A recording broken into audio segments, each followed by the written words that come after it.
Everybody, Mike Beer here with a look at one of two graded stakes races on Saturday, July 30th at Saratoga. The first of those graded stakes comes in race number 8. It is the prestigious Grade 1 Alfred G. Vanderbilt for sprinters. They're going to go 6 furlongs on the main track. Let's take a look at the field right now. A field of 6 entered in this race, and obviously we have a very well-known name in here and a horse who is going to be a very, very heavy favorite. Last year's champion sprinter, number 4, Jackie's Warrior, 1-5 on David Aragona's morning line for the Alfred G. Vanderbilt. A horse who, his reputation precedes him into this race. He is a super talented horse.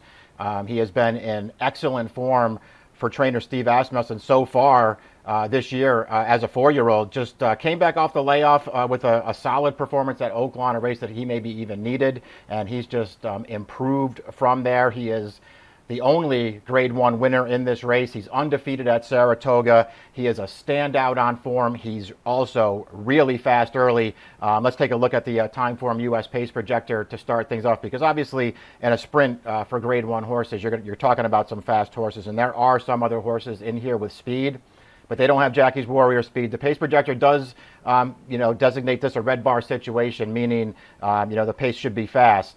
So, we'll see if that has any effect on Jackie's Warrior. He's on the lead at the pace call. He's the fastest horse early in this race. He's also the most talented horse in this race. He is way the horse to beat in this Alfred G. Vanderbilt. We'll see if he can keep that undefeated Saratoga record and undefeated 2022 record intact. He's going to take a ton of beating in here. Let's just run down this field. Really quickly, because some of these horses, really have their work cut out for them in the face of Jackie's Warrior. The number 1 is Knee Deep in Snow, who actually got into really good form, was claimed towards the end of last year by trainer Mike Maker. Maker got this horse really good. He won a couple of allowance races, didn't run poorly in stakes competition, although he wasn't quite up to that level. Maker lost him for $80,000 at Keeneland back in April. That was a day where Knee Deep in Snow ran really well. The pace in that race just wasn't that fast. He was able to move up the inside of the horse who was actually favored in that race. The favorite, Canadian Pride, just didn't go aggressively in that race. So Knee Deep in Snow moved up to his inside. He took charge of that pace. He stayed on really, really nicely through the stretch after he put that favorite away, and he was a clear-cut winner at the end with a triple-digit Beyer speed figure. Ran really well that day. Again, he was taken for 80 by these connections. They've run him in a couple of stakes races out of town since then, one at Hawthorne, one at Churchill Downs. He ran okay in both of those races using his speed. Couldn't hold on at the end either time. Most recently, that came against Aloha West, who was last year's Breeders' Cup Sprint winner. He ran fine that day. He got pretty easily got to the lead in that spot. Never really could shake free, though, through the stretch, and he was no match in the late stages. Knee Deep in Snow's a nice horse. He's in really, really tough here, and he can't make the lead with Jackie's Warrior, to his outside. The number 2 is Willy Boy, a horse who, like Jackie's Warrior, undefeated so far in 2022. This horse has really improved. Trainer change off the layoff this year to Jorge Delgado. And this horse has just taken steps forward with every race. He had potential as a younger horse. He's starting to put it all together now. 3 straight wins, 3 very easy wins also. The first of those came going wire to wire, where he just got control of that pace and then sprinted through the stretch really impressively. Sat off of it a little bit, 2 starts back and won, and then he came back with this performance here. This makes him a Grade 3 winner. We'll take a look at the Smile Sprint, his most recent start back on July the 2nd. Another race where he just rated very comfortably off the pace early on in here. Drained the clock. The horse who has defeated Jackie's Warrior in the past, Drained the Clock, was in this race, and he went up to challenge the pace around the turn. Willy Boy just followed him, came to his outside through the stretch, totally overpowered that horse, and then I like the way that he stayed on to the finish to keep clear. Really good performance, 98 Beyer speed figure. He's getting better all the time, does not need the lead to be effective. Again, he's another one who's got his work cut out for him in the face of Jackie's Warrior, but this horse isn't bad, and it feels like he keeps getting better with every start. The number 3, New York bred, New York Traffic for Safi Joseph.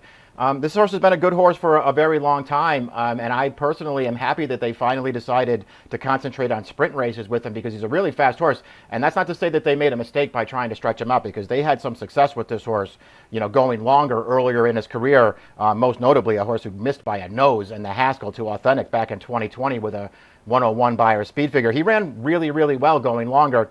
But to me, he's better sprinting. He's won his last 4 races in a row over sprint distances, and that includes the last 2, his 2 most recent starts. One of those in New York against New York Reds, the Affirmed Success, where he got another triple-digit buyer. And then this race most recently at Penn National, a rock-solid stakes race here. I liked this performance from New York Traffic. He had a nice outside post, and while he has speed, and he did come out of there running with some speed, he was content to just sort of sit on the outside in this race. The horse that he's dueling down there through the stretch, Baron, is a really nice horse. Exited this race to come back and win the De Francis Dash at Laurel over a pretty good field too.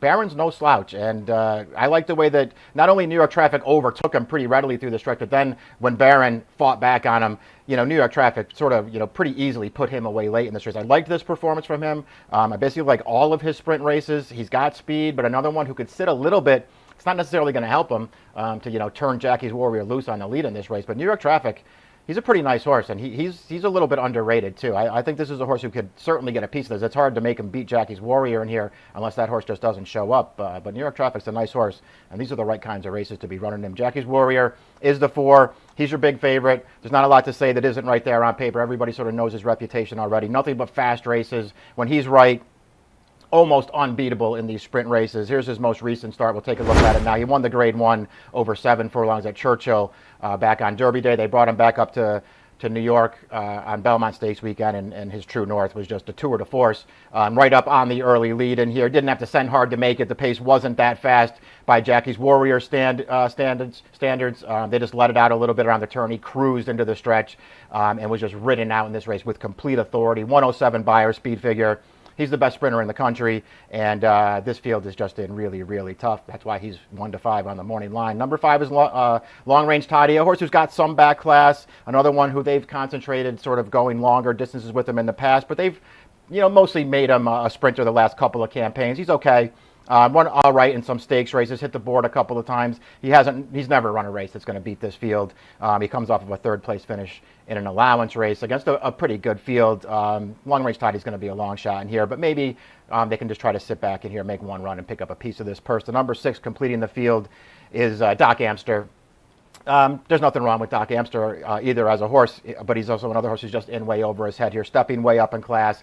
He's doing so off of a win where he earned a 90 buyer speed figure going 6 furlongs at Monmouth. Jorge Delgado also trains this horse. He trains Willy Boy. He trains this horse. He's already been quoted as saying he might not run Doc Amster here. There's another race for him at Saratoga, and an easier spot for a horse like Doc Amster, and they might point for that one, but we'll see. If he shows up here, I guess they'll just try another one. They'll just try to get lucky and pick up a piece of this purse. Hard to go against Jackie's Warrior in this Grade 1 Alfred G. Vanderbilt. Unfortunately, you don't get a super competitive betting race here, but you do get to see one of the stars of the sport on Saturday, race number 8 at Saratoga. It's the Alfred G. Vanderbilt. I'm going to go with Jackie's Warrior on top. I just can't go against him. I'm going to take the number 3 New York Traffic second to him. I like his form. I like these races for him. I don't think he can beat the favorite in here, but maybe he can complete the number here. Race number 8 at Saratoga on Saturday, the Vanderbilt. Good luck.